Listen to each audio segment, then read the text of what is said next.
Hey guys, welcome back. In this video, I'm going to talk to you about one of the biggest secrets that's helped me build my land business past 7 figures in the last 3 years. Very simply put, it's how to build a big buyers list.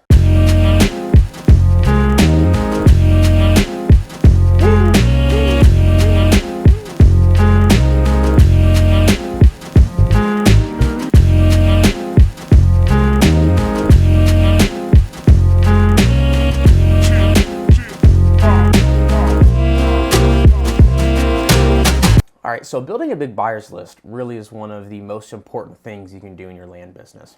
In my business specifically, we sell about 30% of the properties we buy just directly on an email list that we've captured. Over the past 2 years, we've built over 10,000 subscribers to our email list. And when you do this right, it can be so powerful because we get, which is pretty crazy in the industry, over 40% open rates generally on our emails. And so if you think about it, having 10,000 buyers ready at will, where you can send an email or send them a text message with an offer, it's so powerful. In our business today, we sell over 30% of our properties just directly to our buyers list. And that comes through email, Facebook, and text message. We talk to them in a few different ways, but it's such a powerful tactic. And so in this video, I want to give you a couple tips to help you build your buyers list really consistently. And at the end of the video, I'm going to give you a bonus that you've got to know in order to maximize using your buyers list. All right, so there's 2 main points I want to talk about in this video. The first one, and I call this building a highway, all right?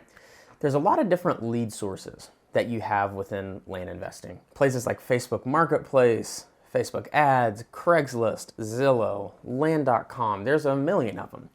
And one of the biggest challenges I see that people fail to do when they start their business is they don't build highways for every one of the lead sources. So think about like an amusement park. I live in Texas. Six Flags is pretty popular here.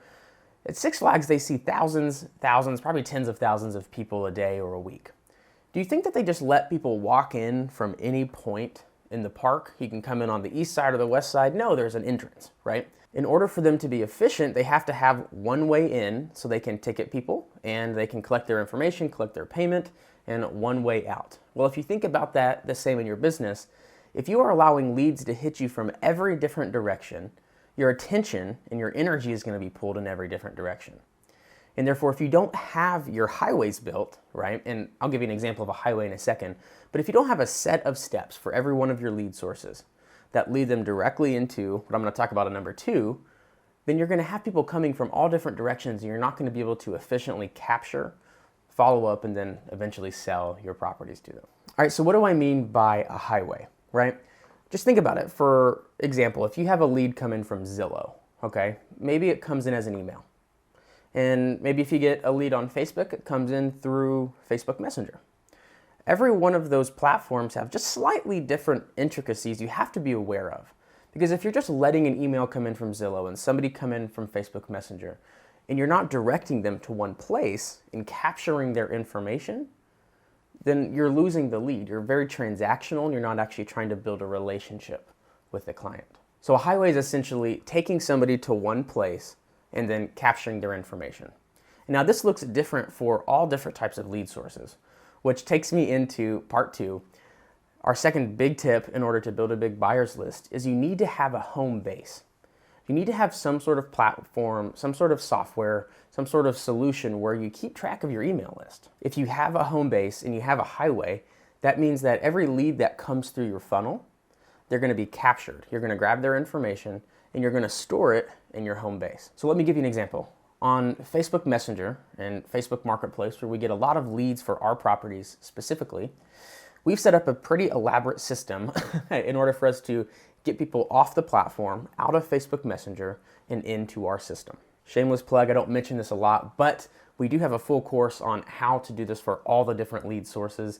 You can check it out in the link in the description. It's called the Land Funnel Method, and it will give you all the steps in order to actually capture people's info, store them in a home base, everything I'm talking about here. To give you an idea of how that works though, we drive people to a series of web pages. And so we take them off of Facebook Messenger to a place where we can efficiently capture their information.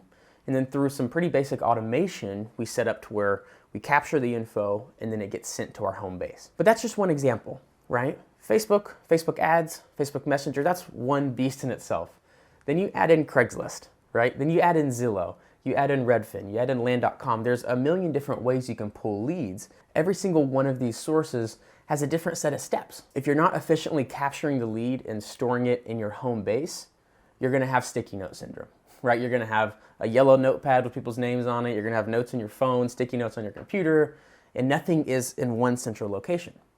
And if you don't have it in one central location, I can promise you, you're not going to use those people's information again.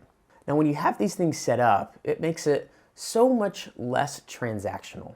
And what do I mean by that? Most land investors, or most real estate investors as a whole, when they get a lead or an opportunity, most people are missing this crucial step. They're treating it as a transaction. Do you want to buy my property? Do you want to sell your property? Yes, no. Great, end of conversation. When in actuality, what helps you sell, especially online and in the digital age today, is building a relationship with people, right? You need a way to message to them, to talk to them and meet them where they are so that they come to know, like, and trust you, and then eventually will buy from you. Look, all land investors are selling properties 90 to 100% online. So if you're transactional in nature, you don't have a way to talk to somebody, learn about them, ask about their problems, all the things that you really need to do in a real estate transaction, then you're not going to win the sale. Which brings me to my bonus point. Once you have the highway and once you have your home base set up, the last thing that is so crucially important to building that relationship is having follow-up sequences set up so that you can save your time from having to type the same message out over and over and being able to send those to people automatically. But the caveat to that is your follow-up sequences need to meet people where they are. So think, for example, if somebody just found out about your company, maybe they're just slightly interested in buying land.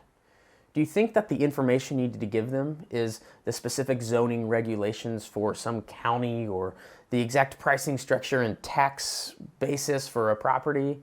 No, you need to meet them where they are and answer the questions that are of top of mind. How does this work? How does buying land online work, right? What's the closing process? What is financing? There's so many different things that people have questions on at the top of the funnel or when they just learn who you are. You need to meet them where they are. On the flip side, if somebody's closer to the bottom of the funnel, if they continue engaging with your content, they continue asking you questions, it's probably time to have a slightly different conversation with them that leads to a sale. All right, so we unpacked a lot in this video. Let me summarize it for you here. Part one, you've got to have a highway. You've got to have a set of steps for every one of your lead sources. Those steps need to lead to part two, which was having a home base. Whether it's a CRM, it's an email management software, whatever it is, you need to have somewhere to drive your people, collect their information so that you can use it again. Because when you do this, it prevents you from being transactional. Do you want to buy from me? Do you want to sell to me? And that's it, right? That's not how we want to treat our leads. We spend a ton of time and a ton of money collecting this information. We don't want to just use it one time. So when you set these things up, you have the correct bonus, follow-up sequences. You're going to be able to meet them where they are, follow up with them efficiently, and eventually sell your properties to them. Hey, if you got value out of this video, if you do me a huge favor, just hit the like button, hit the subscribe button so you know when we have new content coming out. And if you want to learn more about this method I'm talking about, we call this the land funnel method. And this is a big gap I saw in the land investing space where folks don't know how to do these very basic steps, collect information, build a buyer's list, and communicate with them. And so if you check in the description, we have the link to check out that program. It's gonna add a ton of value to your business, so feel free to look at that. Hey, thanks again for watching, and we'll see you in the next video.